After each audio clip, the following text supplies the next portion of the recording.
بسم اللہ الرحمن الرحیم۔ شروع اللہ کے نام سے جو بڑا مہربان اور نہایت رحم کرنے والا ہے۔ السلام علیکم۔ رسول اللہ صلی اللہ علیہ وآلہ وسلم نے فرمایا، نرمی جس چیز میں بھی ہوتی ہے اس کو زینت بخش دیتی ہے، اور جس چیز سے بھی نرمی نکال دی جاتی ہے اسے بدصورت کر دیتی ہے۔ رسول اللہ صلی اللہ علیہ وآلہ وسلم نے ارشاد فرمایا، اللہ اس آدمی کو پسند نہیں کرتا جو میلا کچیلا اور پریشان حال ہو۔ رسول اللہ صلی اللہ علیہ وآلہ وسلم نے ارشاد فرمایا، بے شک آدمی گناہوں کی وجہ سے رزق سے محروم کر دیا جاتا ہے۔ رسول اللہ صلی اللہ علیہ وآلہ وسلم نے ارشاد فرمایا، کھانے میں عیب نہ نکالو، ناپسند ہو تو مت کھاؤ۔ رسول اللہ صلی اللہ علیہ وآلہ وسلم نے فرمایا، اپنی تعریف پسند کرنا آدمی کو اندھا اور بہرا کر دیتا ہے۔ حضرت محمد صلی اللہ علیہ وآلہ وسلم نے ارشاد فرمایا، اللہ تعالیٰ صدقے کی وجہ سے 70 بیماریوں کو دور فرماتا ہے۔ رسول اللہ صلی اللہ علیہ وآلہ وسلم نے فرمایا، میں تم کو عورتوں کے ساتھ حسن سلوک کی خاص طور سے وصیت کرتا ہوں، تم میری اس وصیت کو یاد رکھنا، دیکھو وہ تمہاری ماتحت ہیں اور تمہارے بس میں ہیں۔ آپ صلی اللہ علیہ وآلہ وسلم نے ارشاد فرمایا، جنت والے ہر جمعہ کے روز اللہ سے ملاقات کریں گے۔ حضرت محمد صلی اللہ علیہ وآلہ وسلم کا فرمان ہے، لوگوں پر آسانی کرو، سختی نہ کرو اور خوشی کی بات سناؤ، نفرت نہ دلاؤ۔ حضرت محمد صلی اللہ علیہ وآلہ وسلم نے ارشاد فرمایا، سب سے بڑی زیادتی کسی مسلمان کو بے عزت کرنا ہے۔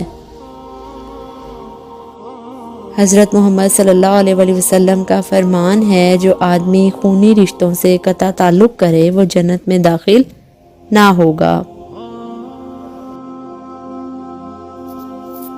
نبی کریم صلی اللہ علیہ وآلہ وسلم نے ارشاد فرمایا، تم میں سے پوری عقل والا وہ ہے جو اللہ سے سخت خوف کھانے والا ہے۔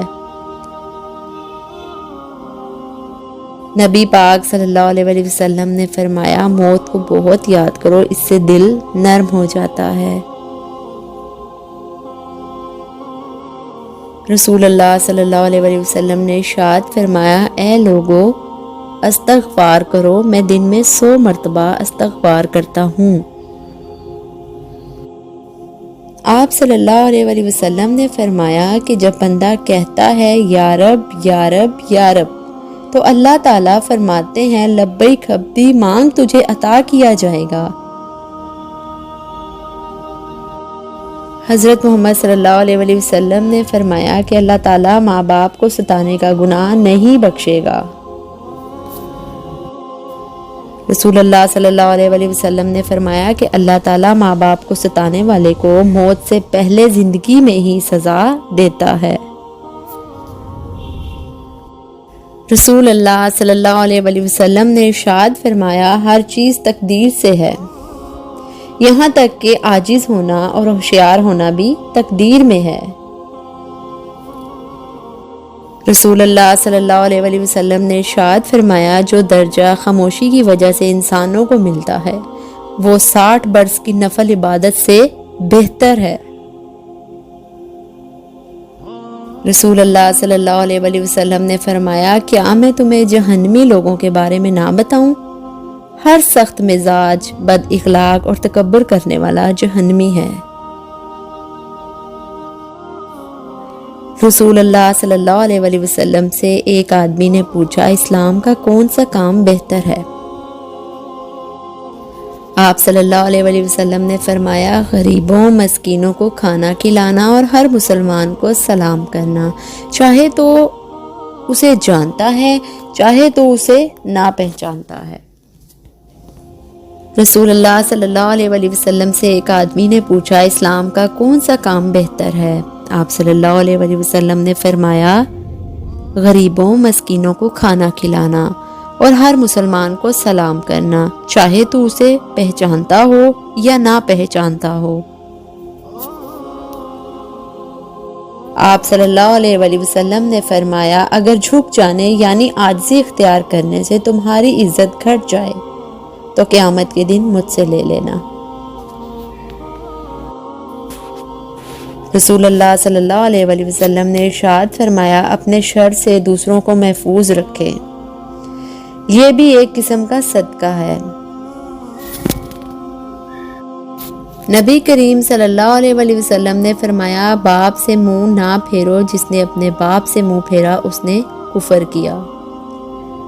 رسول اللہ صلی اللہ علیہ وآلہ وسلم کا ارشاد ہے تم قیامت کے دن سب سے بدترین اس شخص کو پاؤ گے جو دوگلا ہے، ادھر لوگوں سے کچھ بات کرتا ہے اور ادھر لوگوں سے کچھ بات کرتا ہے۔ نبی کریم صلی اللہ علیہ وآلہ وسلم کی نصیحت۔ رسول اللہ صلی اللہ علیہ وآلہ وسلم نے فرمایا تم کسی کی کمزوریوں کو تلاش نہ کیا کرو اور جاسوسوں کی طرح کسی کے عیب معلوم کرنے کی کوشش بھی نہ کرو۔ رسول اللہ صلی اللہ علیہ وآلہ وسلم نے ارشاد فرمایا مریض کی عیادت کرنے والا واپس آنے تک جنت کے باغ میں رہتا ہے۔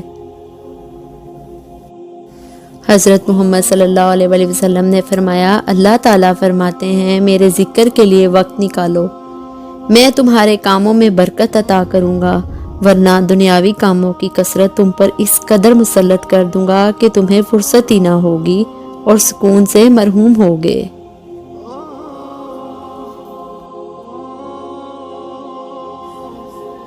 رسول اللہ صلی اللہ علیہ وآلہ وسلم نے فرمایا جو دوسروں کو نقصان پہنچائے اللہ اسے نقصان پہنچائے گا، اور جو دوسروں کو تکلیف دے اللہ تعالیٰ اسے تکلیف دے گا۔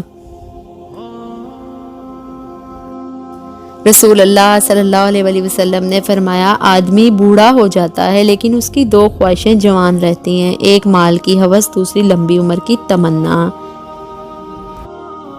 رسول اللہ صلی اللہ علیہ وآلہ وسلم نے ارشاد فرمایا اللہ تعالیٰ نے میری امت کے وسوسوں یا دل کے خیالات کو معاف کر دیا ہے جب تک انسان اس پر عمل نہ کرے یا زبان سے نہ نکالے۔ رسول اللہ صلی اللہ علیہ وآلہ وسلم نے فرمایا جو شخص سچے دل سے اللہ کی شہادت مانگے اللہ اسے شہیدوں کے مراتب تک پہنچا دیتا ہے، چاہے وہ اپنے بستر ہی پر کیوں نہ فوت ہو۔ رسول اللہ صلی اللہ علیہ وآلہ وسلم سے پوچھا گیا سب سے افضل انسان کون ہے؟ آپ صلی اللہ علیہ وآلہ وسلم نے فرمایا ہر وہ شخص جو دل کا صاف ہو اور زبان کا سچا ہو۔ رسول اللہ صلی اللہ علیہ وآلہ وسلم نے ارشاد فرمایا نماز میں لمبا قیام کرنا موت کی تکالیف کو ہٹاتا ہے۔ رسول اللہ صلی اللہ علیہ وآلہ وسلم نے ارشاد فرمایا تم کسی بد کردار کو نعمت میں دیکھ کر اس پر شک نہ کرو، اس کے لیے اللہ کے ہاں ایسا عذاب ہے جس میں وہ مر بھی نہیں سکے گا۔ حضرت محمد صلی اللہ علیہ وآلہ وسلم نے فرمایا اگر تم چاہتے ہو کہ تمہارا دل نرم ہو اور تم اپنی مرادوں کو پالو تو یتیموں پر رحم کیا کرو۔